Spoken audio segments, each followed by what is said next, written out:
Hi, welcome to this week's Dragonblade Authors Unplugged. I'm so glad that you could join us this week. We have 3 Dragonblade authors with us. We have Meara Platt, Fil Reid, and Elizabeth Rose. Thank you, ladies, for joining us. I really appreciate you taking the time. Hi, thanks for having me. Hi.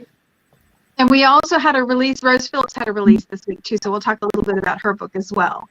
So, Meara, why don't you kick us off, because your book released first this week, and it's book 14 in the Book of Love series, The Dance of Love, right?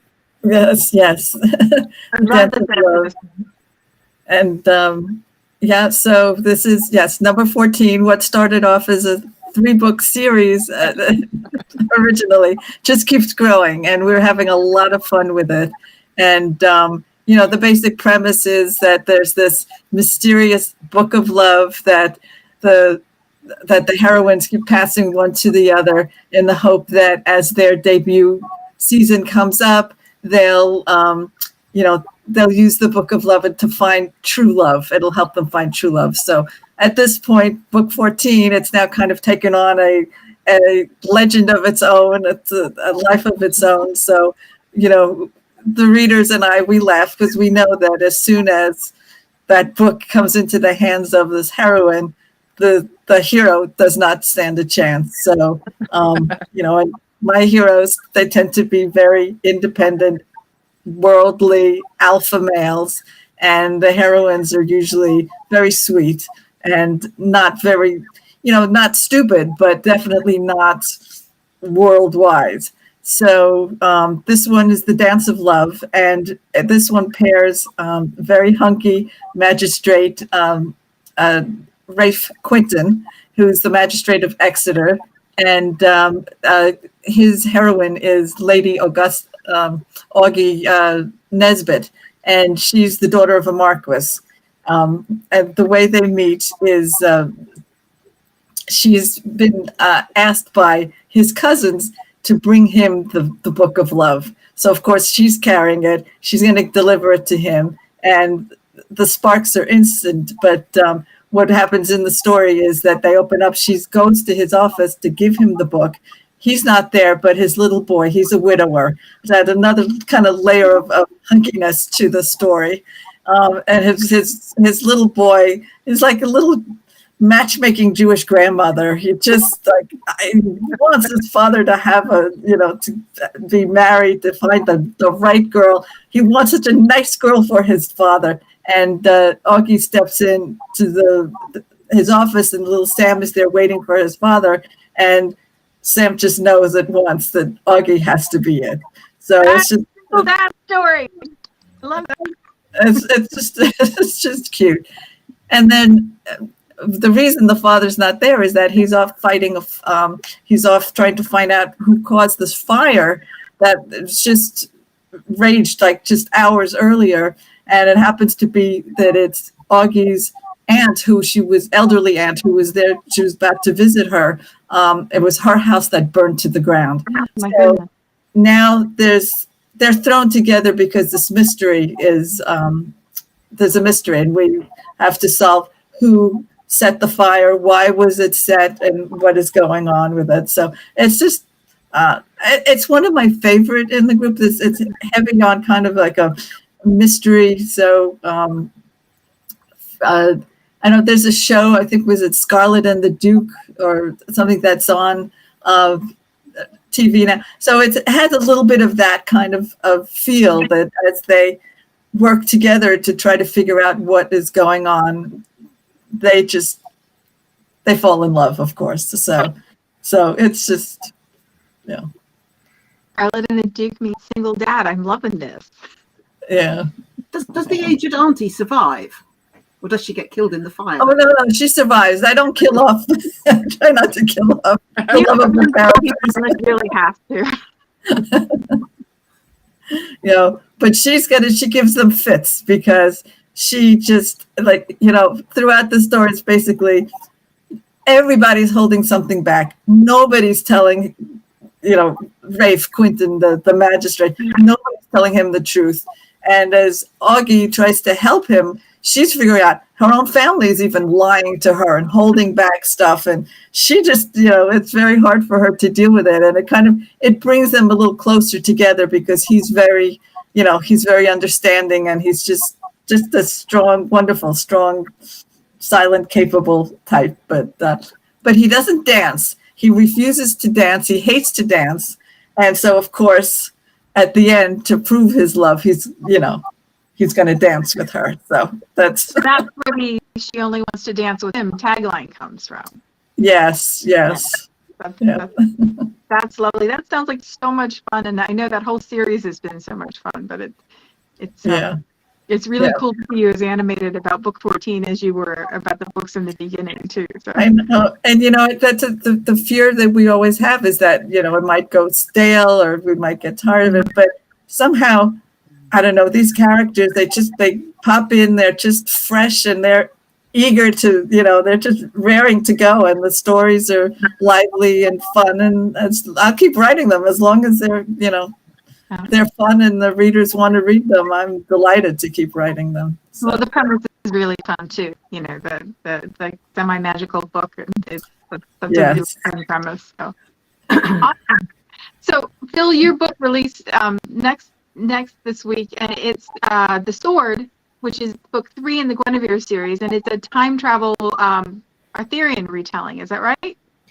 That's right. It's the third book of the 6 altogether, but they're kind of different because it's the same characters and the same love story all the way through all the books. Because in book 1, she falls back in time and comes to fall in love with Arthur.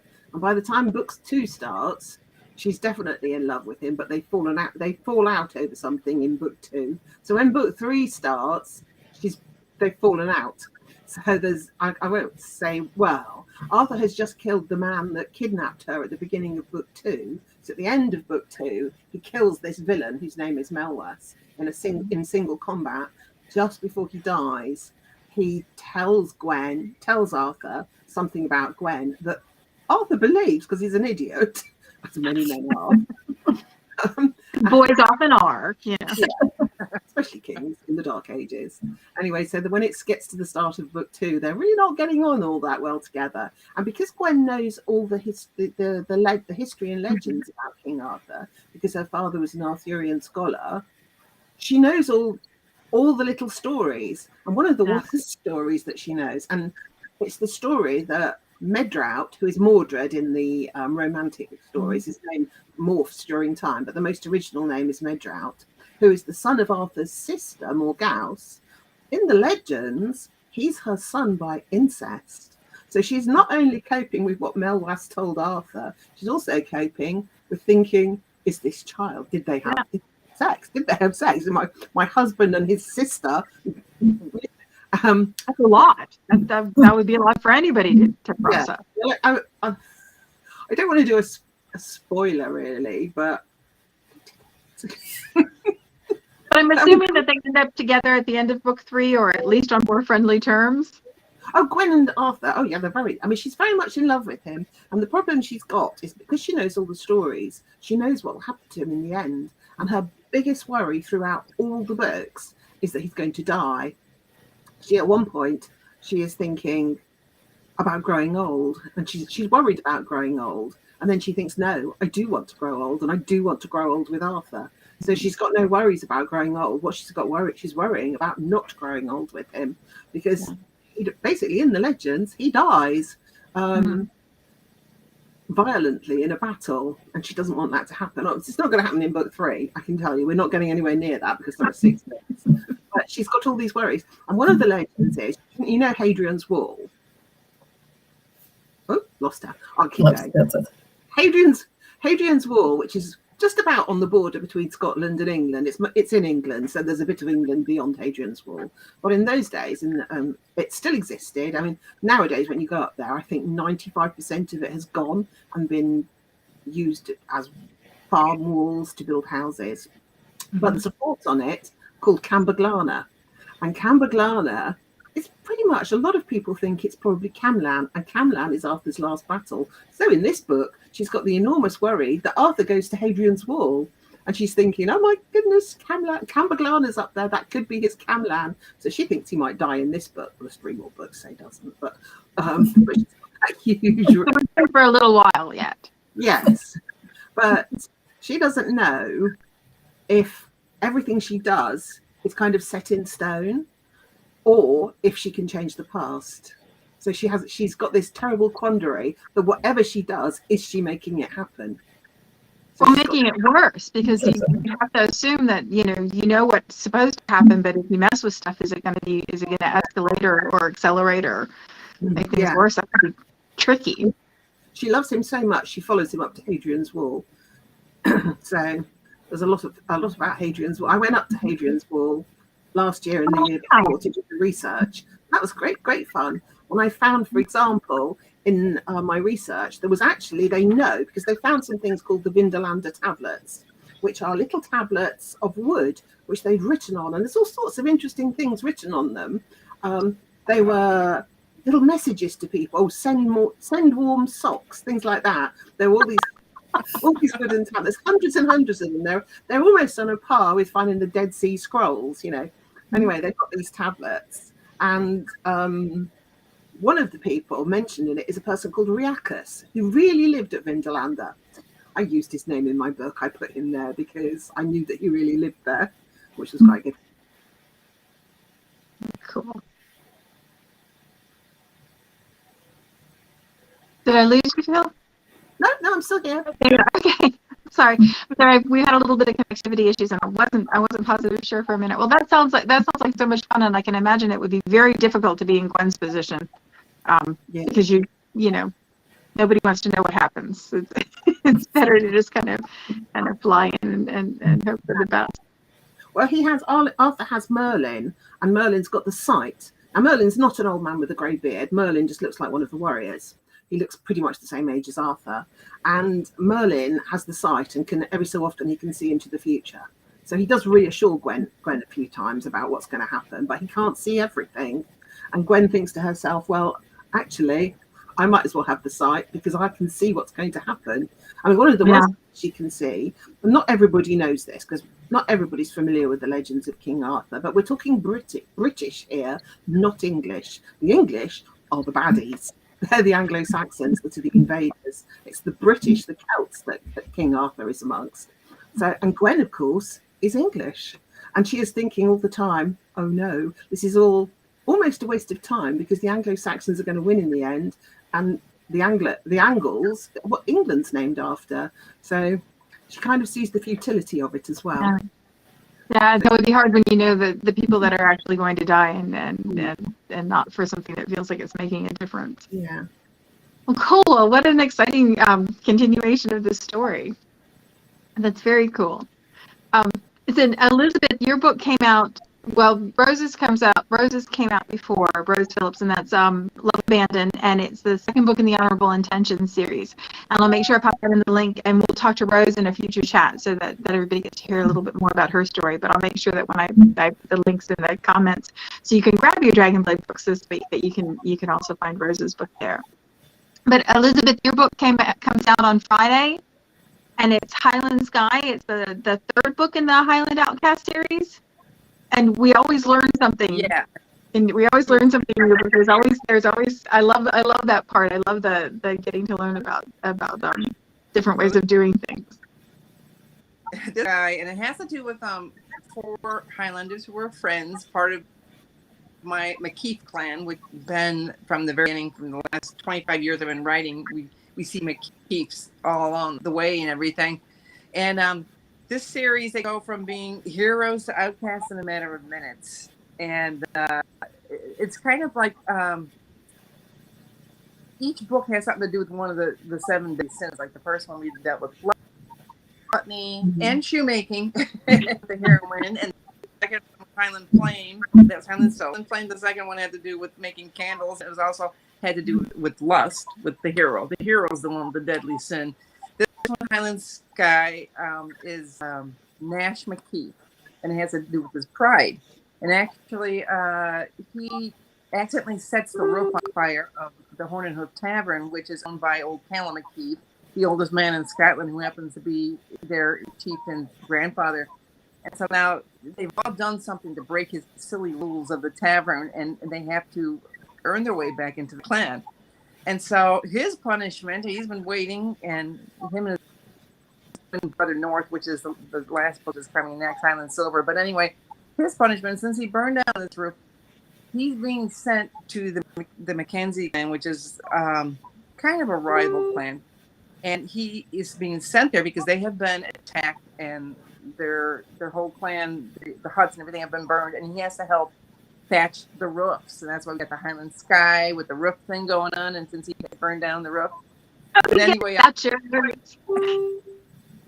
he meets the of the Mackenzie clan, the niece, who is Colleen, and she's the one that knows all about thatching, and she's gonna have to teach him.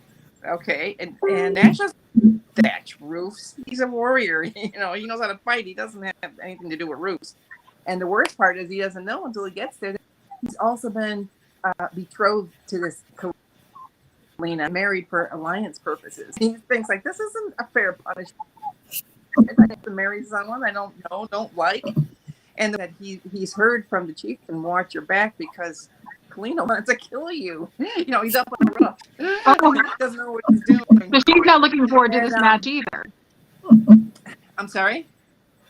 So she's not looking forward to this match either. Oh, no, because there's an underlying thing where her parents are killed, his parents have been killed, and they blame each other's clan. And so there's kind of like a little mystery going on in this too.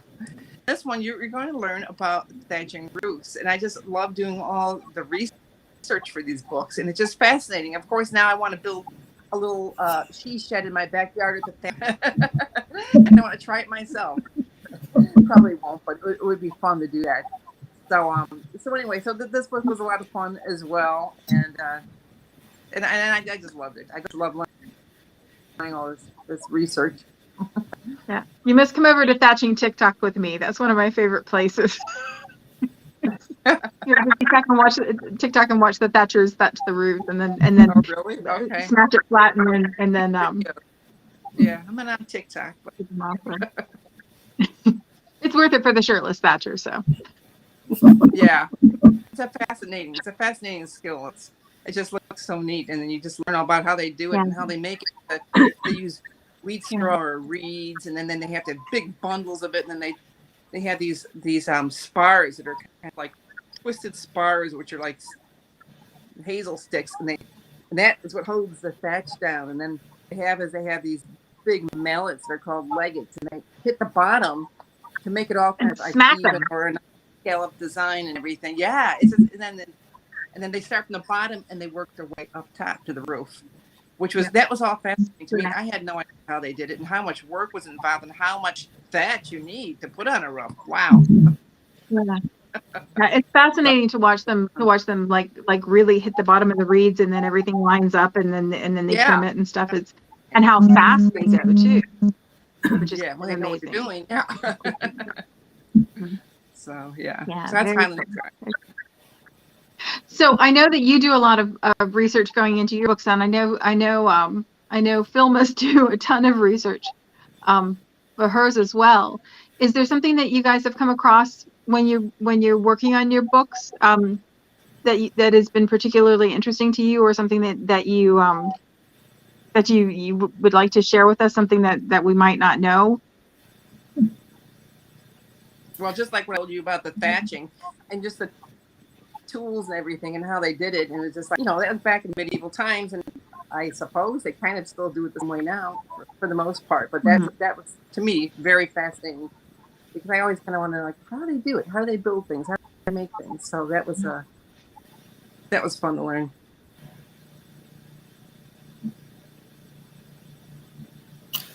Well, I know I'll jump in, because I know for this story, The Dance of Love, I just looked a little bit into the system of magistrates that that they had in England at the time, and most of the magistrates it was actually not a paid position, and this was just around the time when they were trying to put a formal kind of constabulary together to have more you know, like a police department basically run, you know, by the city or the town or wherever they were, and it was just starting to take root. So I kind of blended. You know, Rafe is Exeter is what I said. It's one of the first cities where the magistrate is actually a paid position. Although he's wealthy, he doesn't need the pay. So, but he wants it because he's just. This is what he and his Braden cousins are. They're just kind of protective, military, law and order kind of alphas. That's it. I found quite a lot about food out, and I got this book.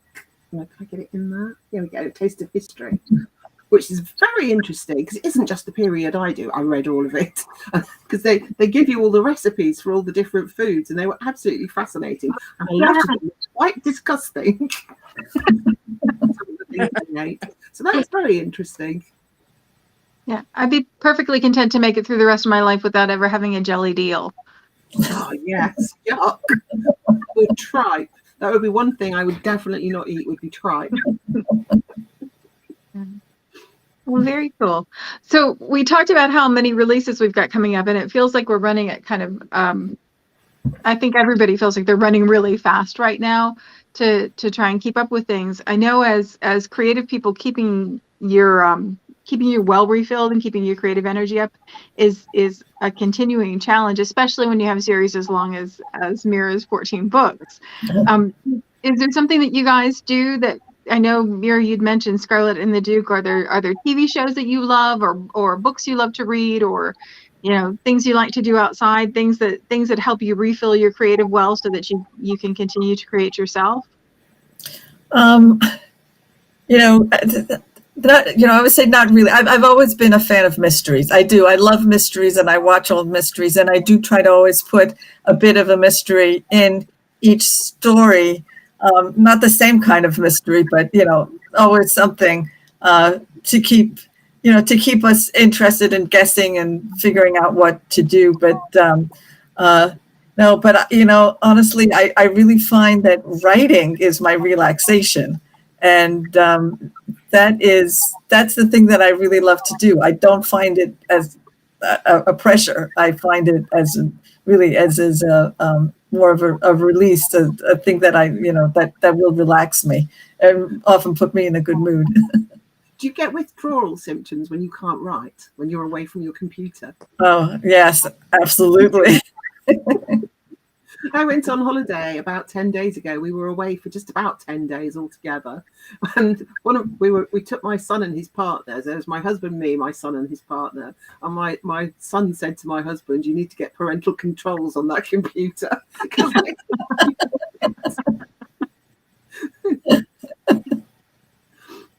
I walk the dog. We walk the dog together every day, which is nice. And I do watch TV. I've just binge watched Stranger Things.